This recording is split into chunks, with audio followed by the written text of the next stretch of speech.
আসসালামু আলাইকুম ওয়া রাহমাতুল্লাহি ওয়া বারাকাতুহু। সুপ্রিয় দর্শক, আজকে আমি আপনাদের সামনে তাশাহুদের বৈঠকে আঙুল নাড়ানোর সঠিক নিয়ম নিয়ে হাজির হয়েছি। চলুন শুরু করা যাক। তাশাহুদ মানে হলো সাক্ষ্য দেওয়া। আমরা তাশাহুদের সময় আঙুল দিয়ে সাক্ষ্য দিই। অনেকে দেয়, অনেকে দেয় না। না দিলে নামাজ হয়ে যাবে, কিন্তু সুন্নত হবে না। সুন্নত হলো ইশারা করা। ইশারা কেন করব? কারণ এই আঙুলটাকে বলা হয় শাহাদাত বা সাববাবা আঙুল। শাহাদাত মানে হলো সাক্ষ্য। এই আঙুলটাকে বলা হয় সাক্ষী দেওয়ার আঙুল। আমরা যখন কালিমায় শাহাদাত পড়ব, এটা পাঠের সময় আমরা আঙুল তুলে সাক্ষ্য দিব। মুখে সাক্ষ্য দিচ্ছি, আবার আঙুল তুলে সাক্ষ্য দিব। আমি সাক্ষ্য দিচ্ছি যে আল্লাহ ছাড়া সত্যিকারের কোনো মাবুদ নেই।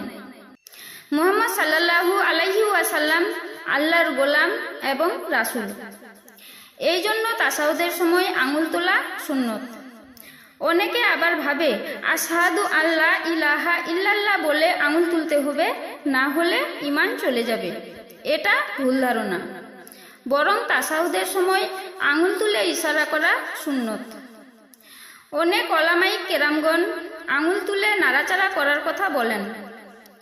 কারণ কিছু হাদিসে আছে যে আঙুল নাড়ানোটা শয়তানের উপরে লোহার আঘাতের চেয়ে কঠিন হয়। কিন্তু এই ক্ষেত্রে দুই মত। যদিও অনেকে বলেছেন যে নাড়াতে থাকা এবং এটা শয়তানের জন্য বেশি কঠিন হয় লোহার আঘাতের চাইতে। এই মতের থেকে অধিকতর শক্তিশালী এবং অধিক বিশুদ্ধ মত এটা যে নাড়াতে থাকা নয়, বরং ইশারা দেওয়া। কারণ বেশিরভাগ হাদিসে এসেছে সেটা হলো তাশাহুদের সময় আঙুল তুলে ইশারা দেওয়া। ইশারা কিন্তু নাড়ানো হয় না। হাদিসে বেশিরভাগ ইশারার কথা এসেছে, নাড়ানোর কথা আসেনি। আঙুল ইশারা করা তাশাহুদের মধ্যে একটা সুন্নত কাজ।